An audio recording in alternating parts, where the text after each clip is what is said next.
Please hit subscribe. This problem appears at the qualifying examinations for applicants for Japanese government or MEXT scholarships 2020. There are two mathematics exams, one for social sciences, Mathematics A, and another for natural sciences, Mathematics B. This problem is from the 2020 Mathematics B questionnaire. The answer key and original questions are linked in the description. This is the last part of the second problem, and the question reads, when there exists a triangle with the lengths square root of A, square root of B, square root of C, and one of the angles is 60 degrees, what is M, which is the maximum value of BC over A? Again, let us review some of the key ideas that will help us solve this problem. First is the kinds of triangles that we can get with the condition that at least one of the angles is 60 degrees.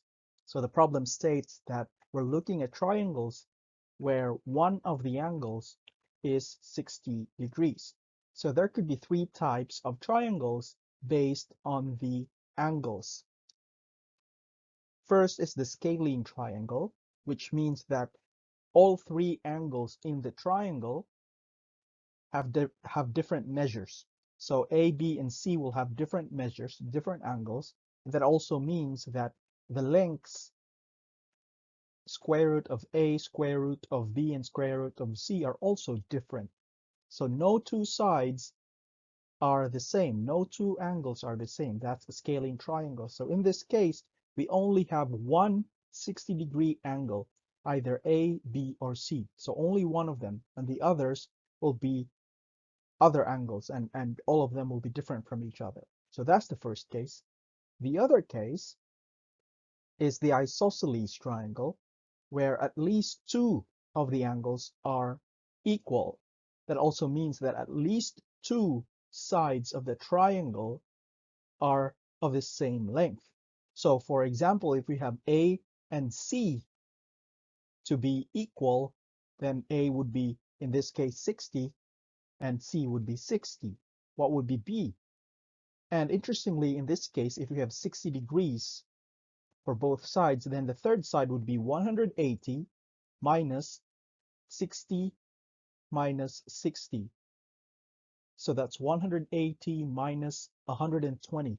And so we're left with B that is 60 degrees. That is also 60 degrees. That means that if two of the sides are equal to 60 degrees, then all of the, or rather, if two of the angles are equal to 60 degrees, then all of the angles, the remaining angle is also 60 degrees, which is the third type of triangle that we're looking at, that we could be looking at, which is called an equilateral triangle. So an equilateral triangle is actually an isosceles triangle because it has at least two sides that are equal, or two angles that are equal. And in the case when the two equal angles are 60 degrees, then actually the third angle would also be 60 degrees. And so we will have three angles that are equal, and so three sides that are equal. And so in this case, it's equilateral. So it's when we have a 60-degree triangle, or at least a triangle with two 60-degree angles, we actually have an equilateral triangle there. And again, that's a 60, 60, 60-degree triangle in that case. Then we also remember that if you have a triangle, the largest side would be opposite the largest angle. So the larger sides would be opposite the larger angles. The smallest side, the shortest side, will be opposite the shortest angle. And so in an equilateral triangle, because all angles or rather all sides are of the same length, then all angles opposite those sides are also the same measure. Then we can say that the maximum of BC over A, which is which is what the problem is looking for, this happens when A is opposite the smallest angle. And that's because A is the length of the side. So we get a maximum here when A is smallest, right? And when B and C are larger, are largest. So A is smallest when it is opposite the smallest angle. And again, that follows directly from this second fact, this second idea that the larger sides are opposite the larger angles.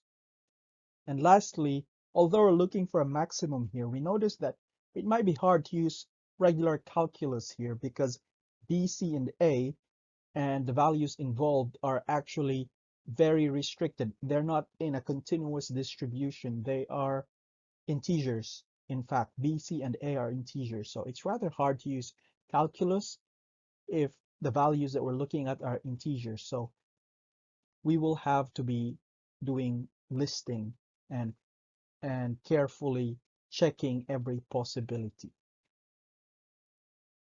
So here we just listed all the key ideas that we mentioned in the previous slide. And let us also remember that we are looking for the value m, which is the maximum of the quantity BC over A. And to do this, we will have to list down all possibilities.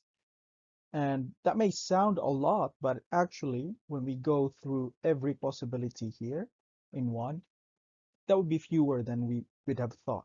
So the easier bit is the isosceles triangles. So let's start with that. If we're looking at the isosceles triangles with 60-degree angles, then again, we already mentioned that it will be an equilateral triangle. So A, suppose we have A to be 60 and B to be 60, then we know that C would also be 60, and we just wrote the computation here, 180 minus 60 plus 60 equals 60. So 180 is the total sum, is the sum of the angles in a triangle in the Euclidean, in Euclidean geometry. Then, because all the angles are equal, then we have an equilateral triangle. And so the sides would also be equal. The square root of A equals the square root of B equals the square root of C. So this would be how we draw it. All the angles are equal and all the sides are equal. And suppose let's just use the variable A instead of B and C because, well, A is the first in the alphabet. And also, because the square root of each of these values are equal, then if you square all sides, and we also get A equals B equals C. So again, we'll only need to use one of them. Now, if we try to solve BC over A, so let's replace everything with A. So B equals A, so we replace B with A. C equals A, so we replace C with A. And so A times A over A is just A. Therefore, the value of m, that is the maximum of A, is just whatever is the maximum possible value of A. And because we have only 6 possible values of A, that's because A is just the side of the die, the number of dots on the side of the die. So the possible values of A are only 1, 2, 3, 4, 5, and 6. So those integers. And the maximum among those is just 6. And so we're done with the case for isosceles triangles. Now let's look at the case when we have scalene triangles. So because they are scalene triangles, only one of the angles are 60 degrees. Or rather, only one of the angles is 60 degrees, and the others must be different. They cannot be 60, and they cannot be equal to each other. So let's call one of the other angles theta 1 and the remaining angle theta 2.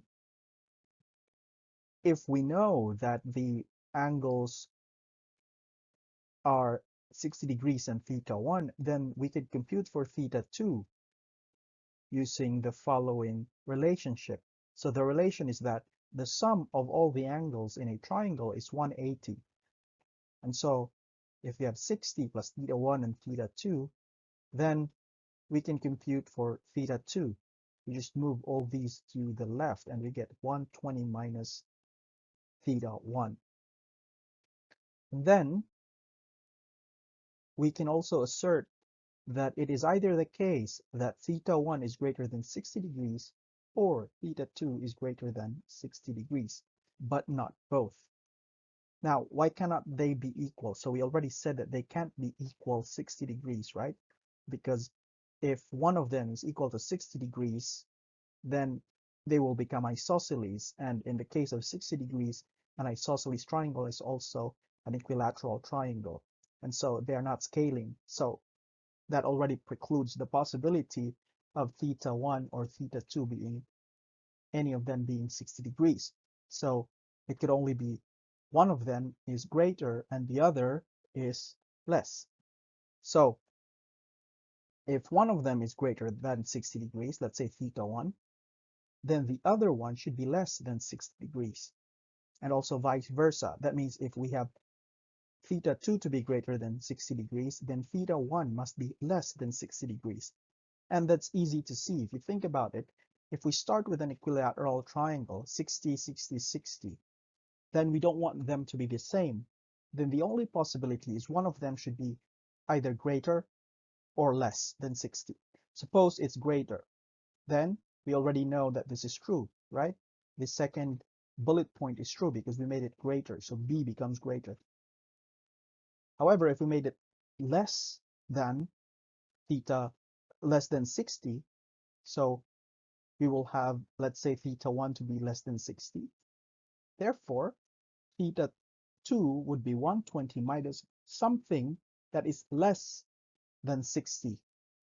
And therefore, 120 minus something less than 60 would actually be something greater than 60, right? So we take away some number from here because it starts with 60, and then we want to make it less. Let's say we take away some number alpha, then that alpha would have to go somewhere.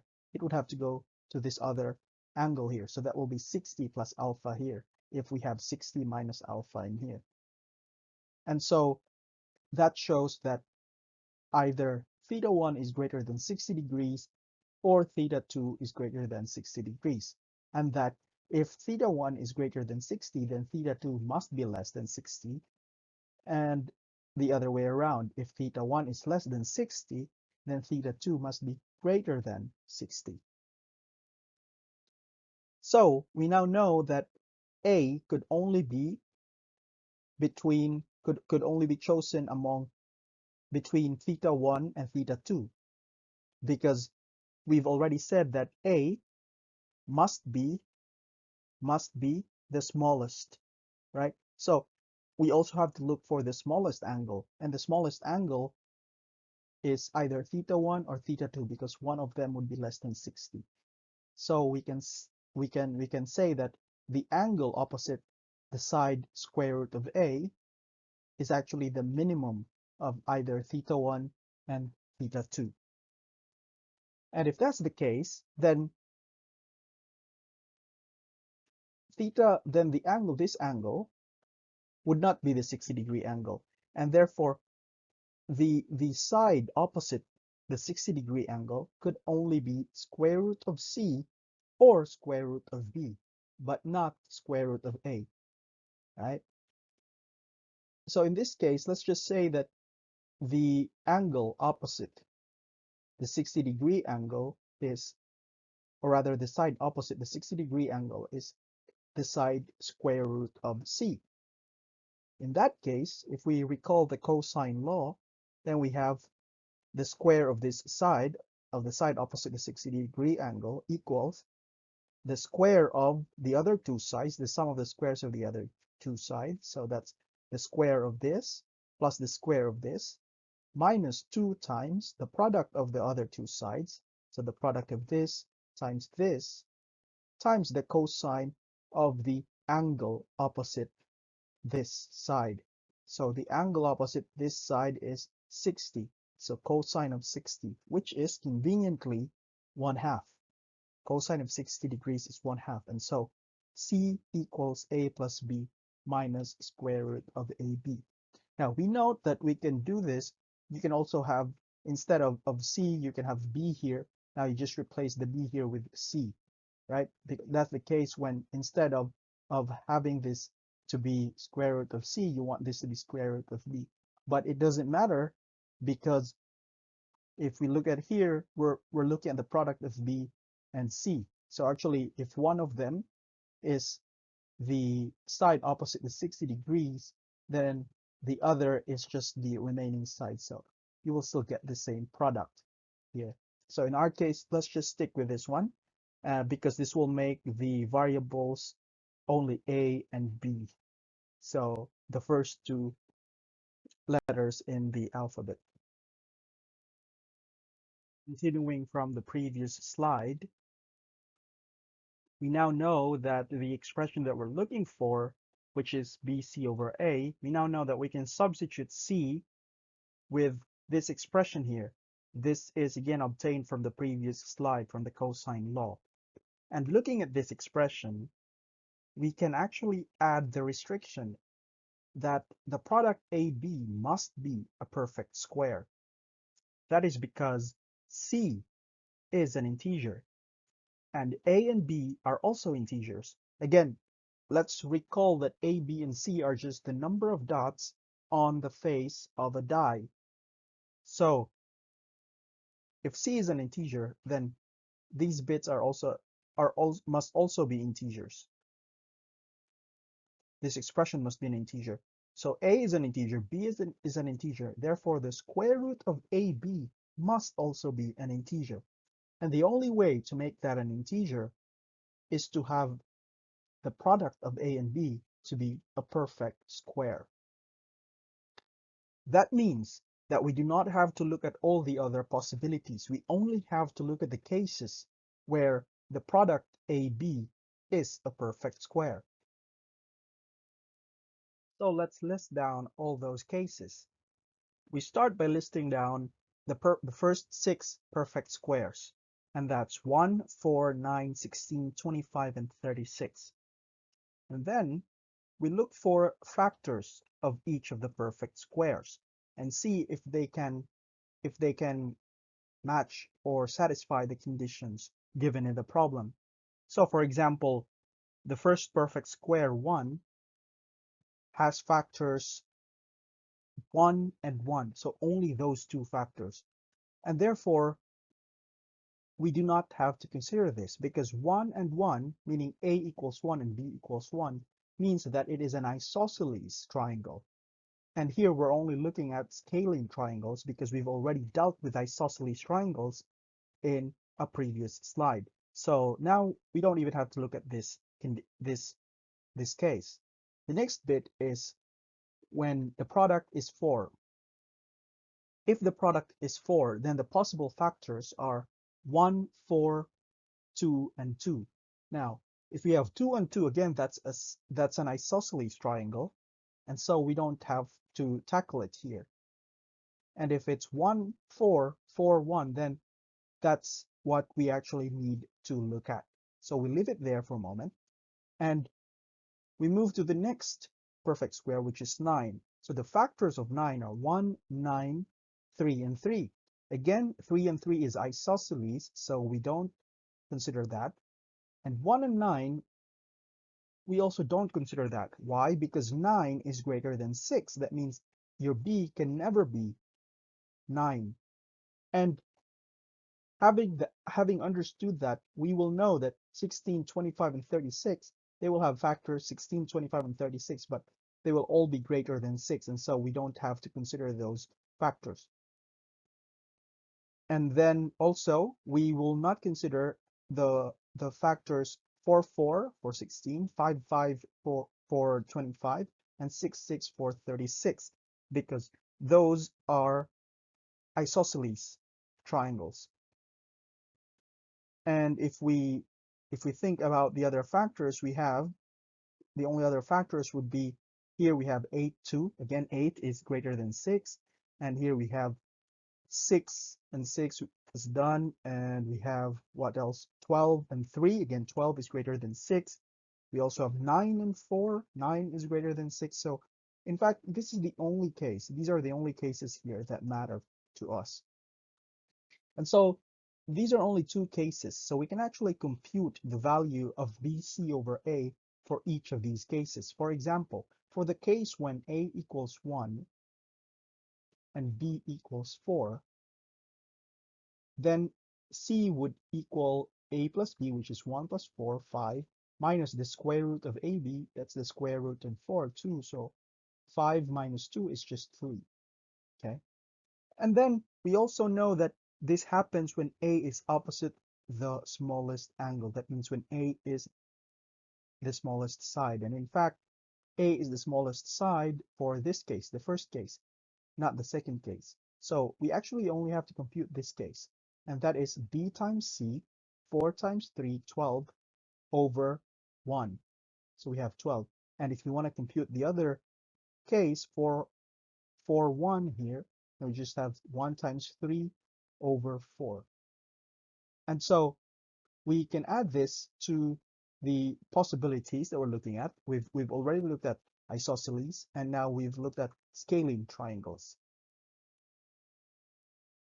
Now that means that we only need to compare what we had earlier, which is m equals 6 and m equals 12, which is what we got from the scalene case. And between 6 and 12, we can say that the maximum value is in fact 12. If you learned something new today, please help my channel by clicking the subscribe button and the bell for the notifications. See ya!